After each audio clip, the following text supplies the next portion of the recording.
السلام علیکم ورحمۃ اللہ وبرکاتہ۔ محترم سامعین، امید ہے کہ آپ بخیر ہوں گے۔ اللہ تعالیٰ آپ کو سلامت باکرامت رکھے۔ نگاہ ولی میں وہ تاثیر دیکھی، نگاہ ولی میں وہ تاثیر دیکھی، بدلتی ہزاروں کی تقدیر دیکھی۔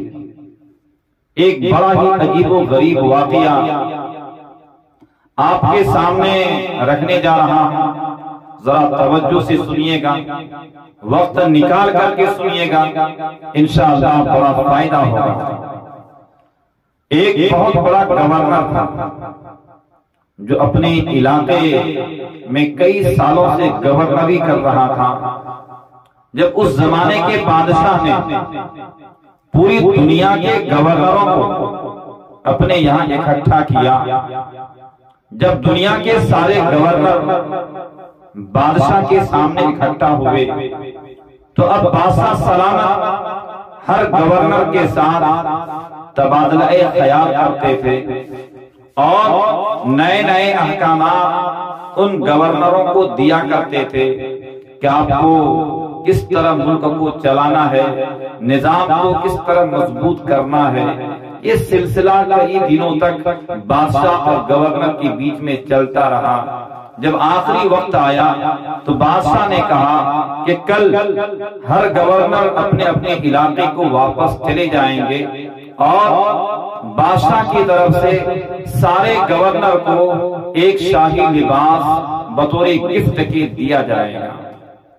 چنانچہ دوسرے دن جتنے بھی گورنر آئے ہوئے تھے سبوں کو بادشاہ نے ایک ایک جوڑا شاہی لباس دیے۔ سارے گورنر شاہی لباس کو پہن کر کے بادشاہ سے آخری ملاقات کرنے کے لیے بادشاہ کے ارد گرد جمع ہوئے۔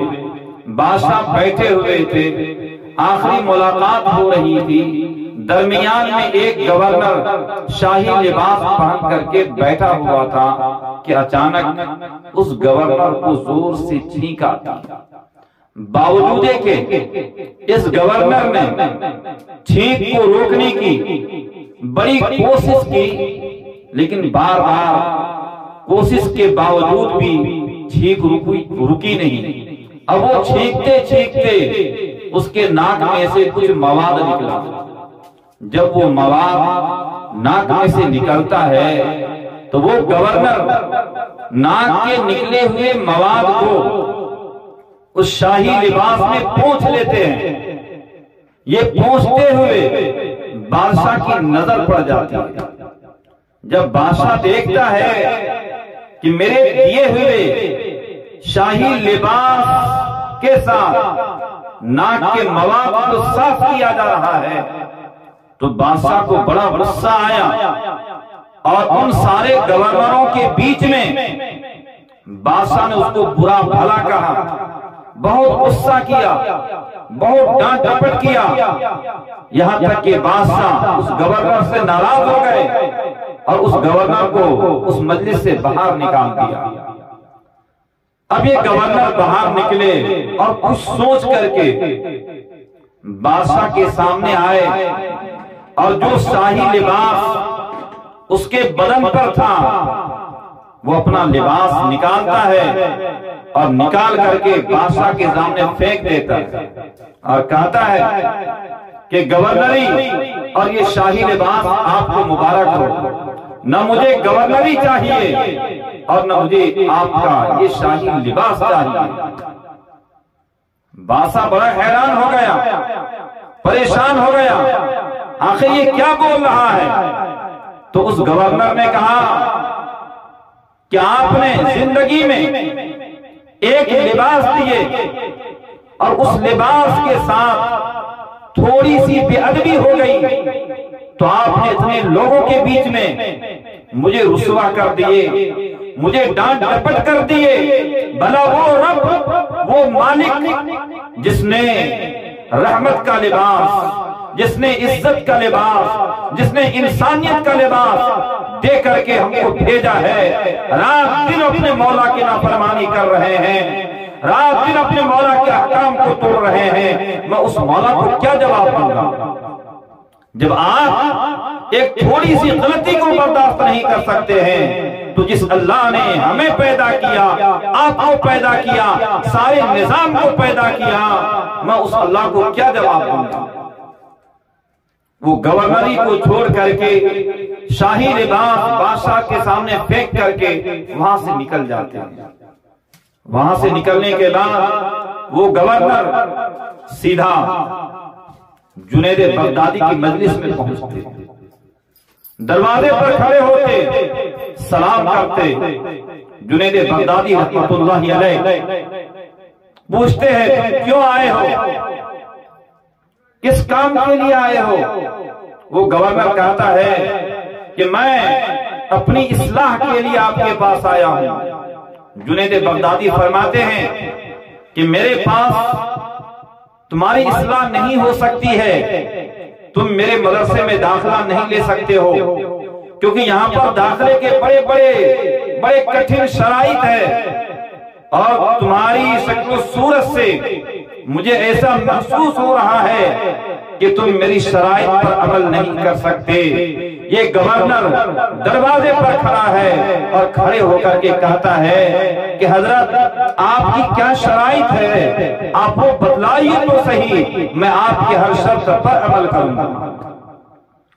جنید بغدادی فرماتے ہیں کہ دیکھ، اگر تم کو میرے پاس رہنا ہے، میری مجلس میں بیٹھنا ہے، اس سے پہلے کئی ایک کام کرنے پڑیں گے۔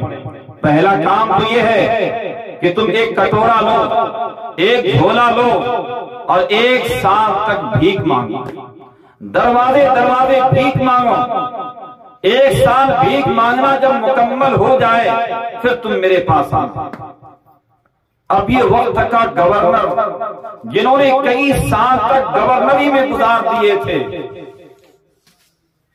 خیر دل میں کیونکہ اللہ کی محبت کی چنگاری جاگی ہوئی تھی، اب یہ گورنر صاحب وہ پیالہ اور جھولا لے کر کے نکل جاتا ہے اور صبح سے شام تک بھیک مانگتا ہے۔ اب یہ گورنر جس دروازے پر پہنچتے اور اللہ کے نام پر دے دو، اللہ کے نام پر دے دو، جب سوال کرتے لوگ دروازے کے باہر آتے اور ان کی شکل و صورت کو دیکھتے تھے تو لوگ ان کا مذاق اڑاتے تھے، لوگ انہیں برا بھلا کہتے تھے، ارے یار تمہاری صحت کتنی اچھی ہے، تم کتنے ہٹے کٹھے لگ رہے ہو، آخر تم کس منہ سے بھیک مانگ رہے ہو۔ جس دروازے پر جاتے تھے ہر کوئی ان کو 2 بات سنایا کرتا تھا، ہر کوئی برا بھلا کہتا تھا، لیکن اس کے باوجود یہ گورنر پورے 1 سال تک بھیک مانگتا رہا، دروازے دروازے پھٹکتا رہا۔ جب 1 سال مکمل ہو گیا پھر یہ جنید بغدادی کے پاس آیا، دروازے پر کھڑا رہا اور کھڑے ہو کر کہنے لگا کہ حضرت آپ نے جو پہلا کام دیا تھا الحمدللہ آج وہ کام مکمل ہو گیا۔ جنید بغدادی فرماتے ہیں کہ تم ابھی اس لائق نہیں ہو کہ تم میری مجلس میں بیٹھ سکتے ہو، اگر تمہاری طلب اور تڑپ ہے کہ تم میرے پاس رہو تو اب تم کو 1 سال تک کسی بازار میں گندھک کی دکان ڈالنی پڑے گی۔ گندھک کوئی بدبودار چیز ہوتی ہے، اس کی دکان ڈالنی پڑے گی۔ اب یہ گورنر اس گندھک کی دکان کو ڈالتے اور 1 سال تک ان بدبو کے بیچ میں رہتے ہیں۔ جب 1 سال مکمل ہو جاتا پھر یہ گورنر جنید بغدادی کے پاس پہنچتے اور پہنچ کر کہتے کہ حضرت آپ نے جو کہا تھا الحمدللہ وہ کام بھی پورا ہو گیا۔ حضرت جنید بغدادی فرماتے ہیں کہ دیکھ آپ پہلے گورنر تھے، آپ نے گورنری کے زمانے میں بہت کچھ کیے ہوں گے، ابھی آپ اس قابل نہیں ہے کہ آپ میرے پاس بیٹھ سکے۔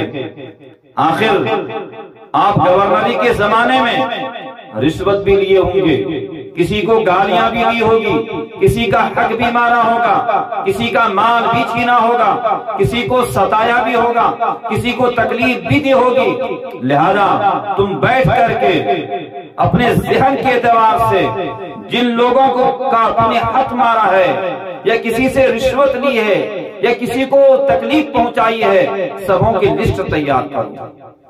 اب یہ بیچارہ گورنر بیٹھ جاتا ہے، تقریباً کئی دن کے بعد ایک فہرست تیار کرتا ہے۔ وہ فہرست لے کر کے جنید بغدادی کے پاس پہنچتا۔ جنید بغدادی فرماتے ہیں کہ دیکھو یہ فہرست تم نے تیار کر رکھی ہے، تم یہ لو، اور جس علاقے کے تم گورنر تھے، جن لوگوں کا تم نے حق مارا یا کسی کو تکلیف دی یا جن کو ستایا یا پریشان کیا، تم جاؤ اور ان سے معافی مانگ کر کے آؤ۔ جس دن سارے کے سارے لوگ تمہیں معاف کر دیں گے تبھی تم میرے پاس آنا، جب تک سارے لوگ تمہیں معاف نہ کر دے تم میرے پاس نہیں آنا۔ اب یہ گورنر صاحب واپس غالباً نہاوند کے علاقے میں پہنچ جاتے جہاں کی یہ گورنر تھے۔ اب اپنی زندگی کے اندر جن کو اس نے ستایا تھا، تکلیف دی تھی یا مال کسی کا ہڑپا تھا، ہر کسی کے دروازے پر جاتے، ہر کسی کا ہاتھ پکڑتے، پیر پکڑتے اور ان سے معافی مانگتے۔ بعض ایسے بھی لوگ ملے کہ جو بدلہ لینے کے اوپر تیار تھے، چنانچہ گورنر بدلہ دینے کے لیے بھی تیار تھے۔ بعض لوگوں نے ان کو گالیاں بھی دی، بعض نے تھپڑ بھی مارے، بعض نے رسوا بھی کیے۔ یہ گورنر ہر کسی سے معافی مانگتے رہے۔ جب سارے لوگوں نے ان کو معاف کر دیا تو کئی سال کے بعد پھر یہ جنید بغدادی کے پاس پہنچتے۔ جنید بغدادی رحمت اللہ علیہ اب اس گورنر کی جانب اپنی نظر اٹھا کر کے دیکھتے ہیں اور دیکھ کر کہتے ہیں کہ اب آپ اس قابل ہو گئے ہیں کہ آپ میری مجلس میں بیٹھ سکیں۔ چنانچہ اس کے بعد یہ گورنر جنید بغدادی رحمت اللہ علیہ کی مجلس میں بیٹھنے لگے، اور بیٹھنے کے بعد آپ جانتے ہیں یہ کتنے بڑے اللہ کے ولی بنے، یہ اتنے بڑے اللہ کے ولی بنے، اتنے بڑے اللہ کے ولی بنے جس کو دنیا شیخ شبلی کے نام سے جانتی ہے۔ یہی شیخ شبلی رحمت اللہ علیہ جو پہلے گورنر تھے لیکن بعد میں جا کر کے اپنے زمانے کے اتنے بڑے اللہ کے ولی بنے اور اللہ سے اتنی محبت کرتے تھے اور اللہ شبلی سے اتنی محبت کرتے تھے کہ ایک مرتبہ وضو بنا کر کے اپنے گھر سے مسجد کی جانب جا رہے تھے۔ دیکھیے اللہ کی محبت، اپنے بندے کے ساتھ اللہ کیا پیار کرتا ہے۔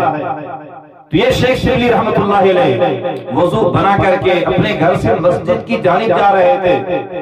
اچانک الہام ہوتا ہے، دل میں بات آتی ہے، اللہ آواز دیتا ہے کہ اے شبلی اتنا بیکار وضو بنا کر کے میرے گھر کی جانب جا رہا ہے۔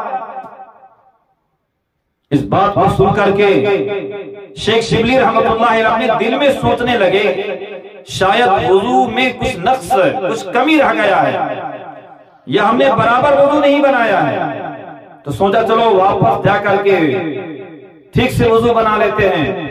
وہاں سے اپنے گھر کی جانب پلٹ رہے تھے، پھر اللہ نے آواز دی کہ اے شبلی کیا تم میرے گھر کو چھوڑ کر کے اپنے گھر کی جانب جا رہا ہے؟